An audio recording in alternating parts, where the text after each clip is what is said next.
sejam muito bem-vindos ao meu cantinho. Para quem eu não conheço, meu nome é Amanda, muito prazer. Hoje eu vou começar um quadro novo aqui no canal, onde eu vou trazer outros brasileiros que trabalham na Microsoft em diversas localidades do mundo para contar um pouco de como as diferenças, como a pessoa chegou até ali, para vocês terem aí outras experiências, além das que eu compartilho, né, que são minhas. E hoje eu vou ter uma conversa com o Denis Signorelli, que ele trabalha na Microsoft Itália, e ele não trabalha, pelo que entendi, com programação, ele trabalha como um Field Engineer. Então eu vou perguntar para ele um pouco mais sobre como, né, funciona o trabalho dele, né, como ele chegou até lá e tudo mais. Então, vem comigo. Bom, então eu queria começar a perguntar um pouco sobre você, sobre o que você faz, né? Eu vi que você é um Premier Field Engineer, então contar um pouquinho mais sobre tudo isso. Claro. Para começar, eu acho que é importante entender o que é, na verdade, né, o Premier Field Engineer, quem nós atendemos e de que forma nós atendemos, né? O Premier Field Engineer, ele é um cara que ele atende os clientes que têm contrato Premier com a Microsoft, né? Então, assim, não é qualquer cliente, digamos que seja um cliente que liga amanhã, eu quero um PFE aqui hoje. Não é bem assim, são clientes que fecham contratos de várias horas, né, com a Microsoft, e a gente, em base a essas horas, a gente define um plano, né? Se vai ter um fixo só para aquele cliente, ou se a gente vai revezar, se vão ser vários que vai atender aquele contrato, né? E geralmente o PFE ele é bem vertical em uma tecnologia, né?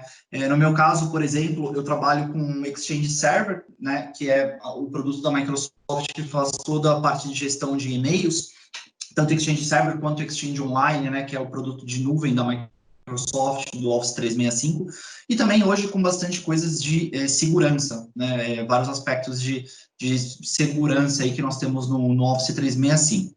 Então, como eu estava falando, nós somos bem verticais, tá? Naquilo que nós fazemos. A função principal do PFE é aquela de oferecer suporte proativo, né? Não suporte reativo, aquele que está pegando fogo no ambiente do cliente, o cliente liga e quer que na hora uma pessoa solucione o problema. O PFE não é esse tipo de suporte. É o suporte que nós vamos no cliente antes de acontecer o problema para evitar que aconteça o problema. Então, a gente vai lá, a gente faz um assessment, a gente olha toda a configuração, vê o que dá para melhorar, oferece cursos, workshop para os clientes. Então, digamos que essa é a principal diferença do PFE para um suporte reativo, tá? Geralmente, outra pergunta que as pessoas me fazem é aquela de, mas o PFE faz projetos também? Assim, nós fazemos pequenos projetos, não coisas muito grandes. Por quê?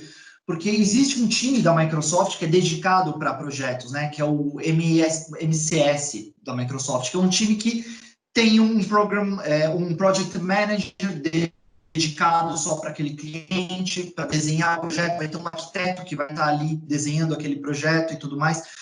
Então, assim, o PFE, ele não se enquadra muito em um projeto grande. Geralmente, se tem algum projeto para fazer, vai ser coisinha pequena, que nós até podemos fazer, dar uma mão e tudo mais, mas não é o nosso core, não é o nosso foco principal, tá? Entendi. Então é muito mais focado no cliente e muito mais no campo, assim, do que trabalhar no escritório e tudo mais, né? É verdade. Eu fiz até uma listinha de prós e contras aqui da vida de um PFE. Gostei. Eu coloquei aqui assim, quais são os prós?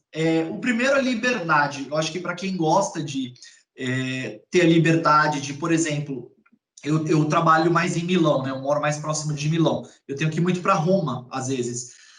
Eu tenho liberdade de escolher se eu quero ir de carro, se eu quero ir de avião, se eu quero ir de trem. O meu gerente, ele não me impede. Eu vou da forma que eu achar melhor, entendeu?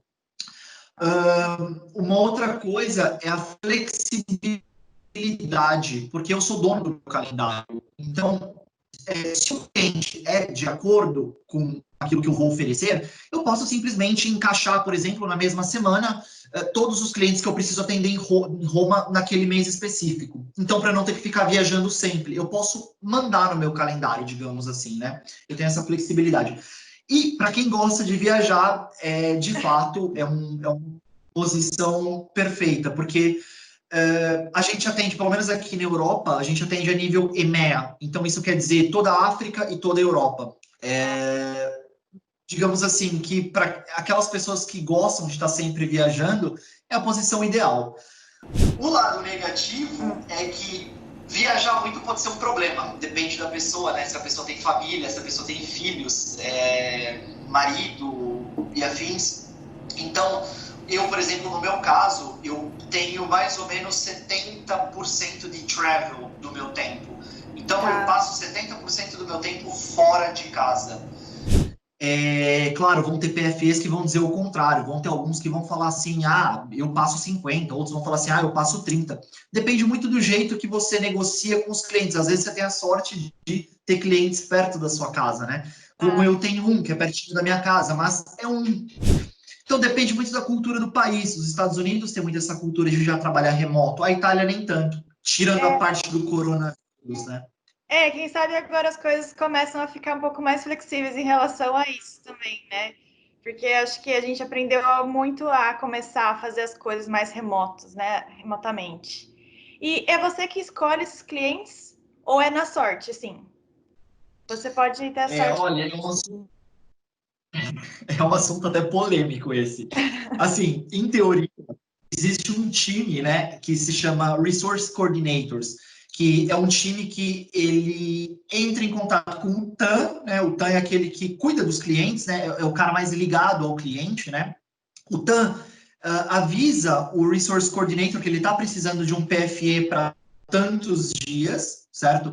E aí o Resource Coordinator é o cara que vai ter acesso ao calendário de todos os PFEs, de todos os produtos e tal, e é o cara que vai chamar e perguntar, você tem disponibilidade para tal dia? Você tem disponibilidade para essa semana? E tal.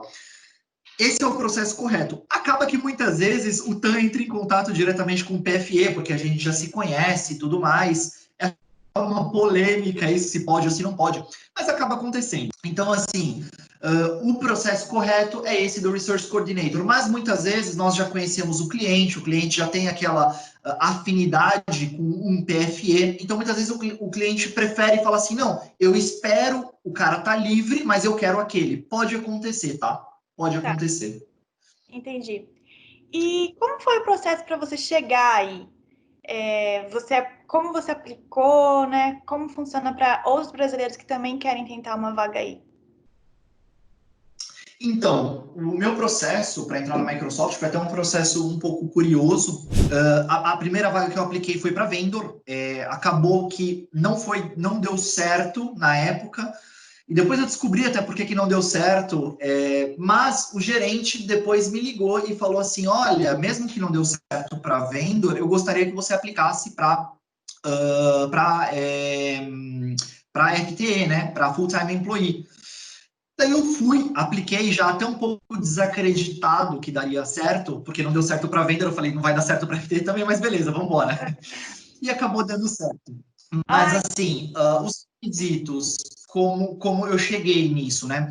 Foi um pouco de network, eu não vou mentir, tá? Eu já tinha aplicado para diversas vagas da Microsoft até então. Ninguém tinha me chamado, o RH não me chamou para umas 3 vezes que eu apliquei. E daí eu acabei conhecendo um cara, eu estava trabalhando em um banco na época, eu conheci um cara da Microsoft, trabalhava com um SQL Server, e daí ele falou, um PFE também, e ele falou, eu acho que tem uma vaga que dá para te encaixar, cara, se você quiser eu posso mandar seu currículo. E daí ele fez, né, essa recomendação. E daí, de fato, o RH me chamou. Então, pessoal, é até uma dica, não desistam, não é porque não chamaram uma vez, não chamaram na segunda e não chamaram na terceira. Eu mandei umas 3 vezes e nunca me chamaram. A quarta deu certo. Uhum. Aí a importância da persistência e também da rede, né, do network, que eu também já falei, que é muito importante você expandir, né? Porque às vezes você consegue umas oportunidades, descobre umas coisas que você nem sabia. E é muito importante mesmo. Com certeza, com certeza.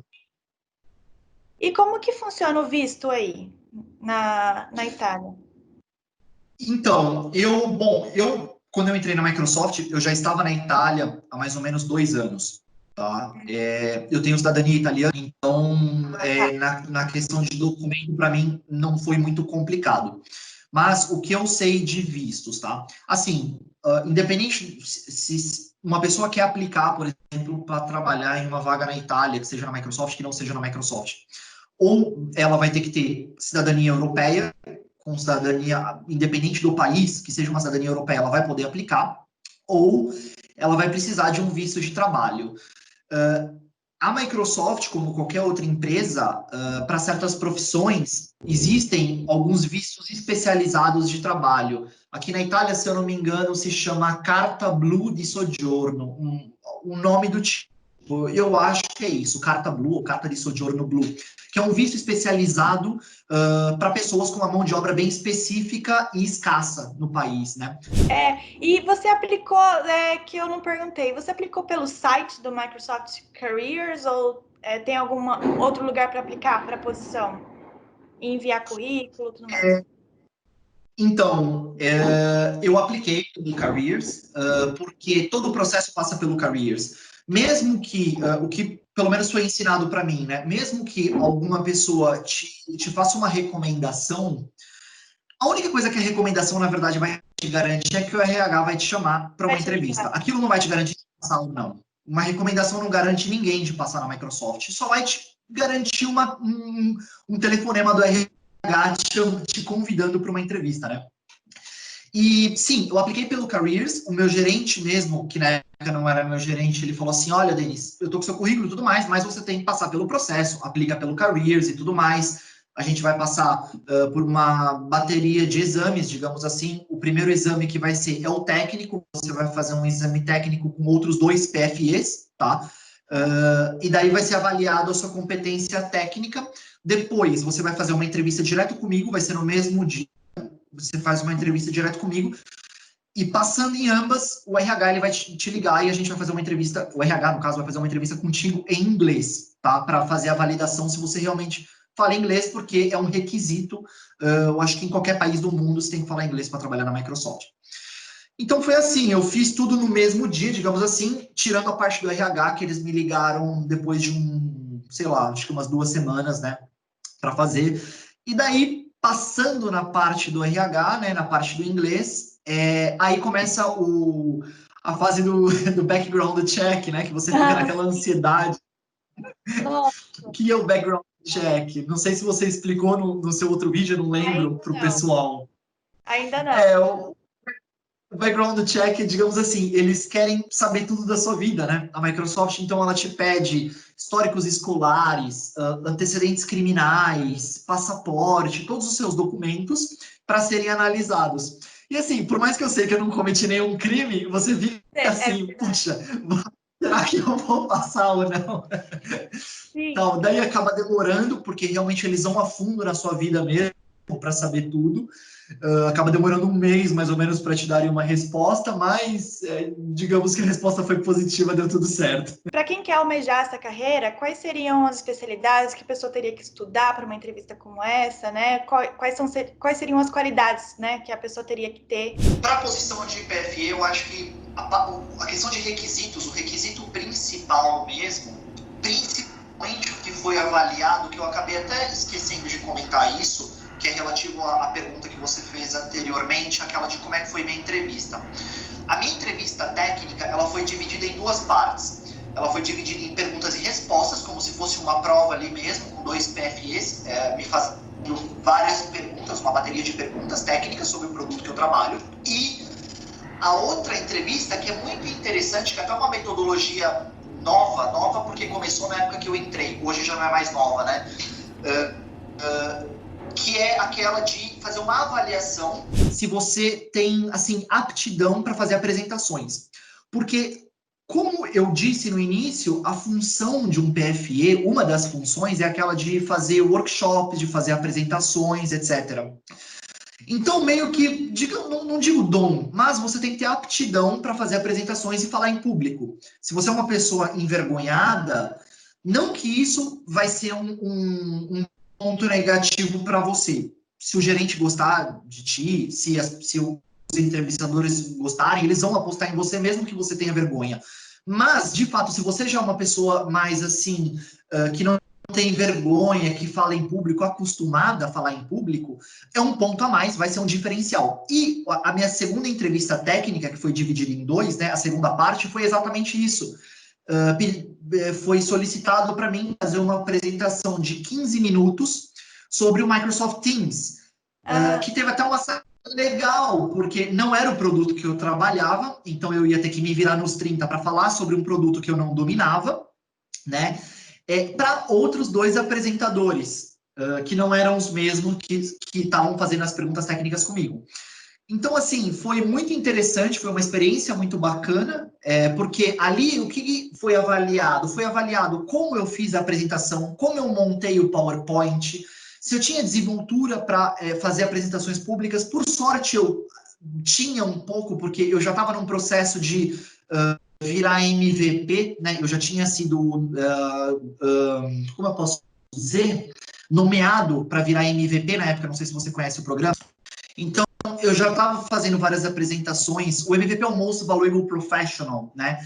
São aquelas pessoas que não têm um contrato com a Microsoft, mas ajudam continuamente a comunidade técnica, né? Então, eu já estava meio engajado nesse mundo de MVP, nesse mundo da comunidade técnica, então eu já fazia várias palestras e tudo mais, webinars e afins. Então, para mim, não era um problema fazer apresentações técnicas, eu não tinha vergonha nem nada. Então, foi um ponto, digamos assim, a favor. Minha dica, se você quer virar PFE, é essa. Uma das funções principais de um PFE é saber falar em público. Você tem que ter desenvoltura para falar em público e dar palestras. Então, assim, se você não é bom nisso, melhore. Não estou dizendo que você tem que virar um profissional, o melhor palestrante do mundo, nem nada. Mas você tem que ter esse jogo de cintura, né? Com clientes, principalmente, que vão te fazer perguntas para te colocar na parede, né? Perguntas para esse tipo de coisa que a gente sabe que acontece. Então, assim, você tem esse jogo de cintura para palestrar e tá sempre se esquivando de certas perguntas que não são legais, né?